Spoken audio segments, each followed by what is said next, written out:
अगर हम अपने युवाओं के लिए रोजगार के अवसर नहीं बना रहे, 2 करोड़ का वादा किया था, 70,000 पर्चियां बांट रहे हैं, यह असलियत है। और पांचवा बड़ा मुद्दा है, जिस नफरत के बाजार को ये पनपा रहे हैं, जिन बिट्टू बजरंगियों और मोनू मानेसर को ये पनपा कर नफरत की आंधी चला रहे हैं, उसको थाम देना और मोहब्बत की दुकानें। चलिए, अब सुधांशु जी 5 बड़े मुद्दे एनडीए के जिस पर आप आगे जाएंगे। बातों को जवाब ना दूं, जवाब देते हुए भी 5 मुद्दे बता 5 मुद्दे भी बता देते हैं, क्योंकि उतना लंबा संभाषण हुआ है तो जवाब भी देना। देखिए, इन्होंने सीएजी की रिपोर्ट कही, तो मैं एक टेक्निकल बात आपको बता देना चाहता हूँ।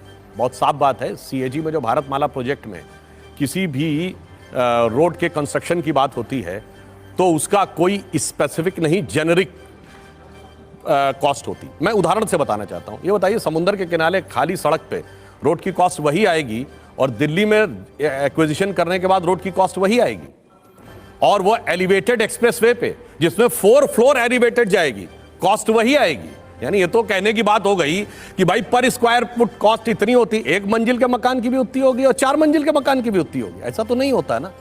इसलिए मैं इनसे कहना चाहता हूं, ये लोग एक चेरी पिकिंग करके और हल्ला मचाने की कोशिश करते हैं। अरे भाई साथ उसी पर कह रहा हूं, कहीं सीएजी ने घोटाला स्कैम वर्ड लिखा हो तो यही बहुत बड़ी समस्या है। यही वो पॉइंट है जिसपे फंस जाते हैं कि सुप्रीम कोर्ट ने बोला चौकीदार चोर है, फिर माफी मांगनी पड़ी। सीएजी ने कहीं पर भी ये नहीं लिखा। उन्होंने कॉस्ट के मैं स्कैम वर्ड लिखा है क्या, घोटाला वर्ड लिखा है क्या? नहीं लिखा है। कॉस्ट एस्टीमेट में आप बोल नहीं, मैं कोई बीच में डिस्टर्ब नहीं कर रहा था। और सीएजी की रिपोर्ट कहां आती है? पब्लिक अकाउंट्स कमेटी में, लोक लेखा समिति में सीएजी की रिपोर्ट आती है। उसके बाद संबंधित अधिकारियों से जवाब तलब किया जाता है। यह मुझे इसलिए पता है कि मैं खुद पीएससी का मेंबर हूं।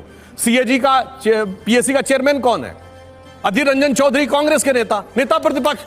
तो अगर यह था तो इनको तलब करना चाहिए सीएजी को तुरंत कि साहब ये रिपोर्ट आई है, सीएजी को तलब करिए। सदन में जाते जाते पटल में आई है तो कहां? अरे भाई, पीएससी की मीटिंग सदन के दौरान नहीं होती है। पीएससी का चेयरमैन कभी भी बुला सकता है। चलिए बोलिए। तो खैर, तो अब स्थिति ये है, और हमने तो सीएजी पे कोई टिप्पणी नहीं की।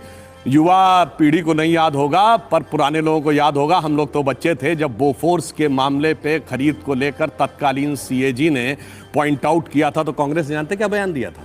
कि इनके पैंट के नीचे हाफ पैंट है। हाफ पैंट मतलब आरएसएस वाले, मतलब अपना तो सीएजी के बारे में ये कहे थे, जबकि क्लियर कट। और बाद में वो बात सीएजी ने भी किस आधार पे कही थी? इनके फाइनेंस मिनिस्टर विश्वनाथ प्रताप सिंह ने एक जांच रिपोर्ट के आधार के ऊपर बात कही थी, यानी तथ्यात्मक बात। तो यहां ये हल्ला मचाते। अब दूसरी बात पे आता हूं, जो आपने राजनीतिक सवाल पूछा।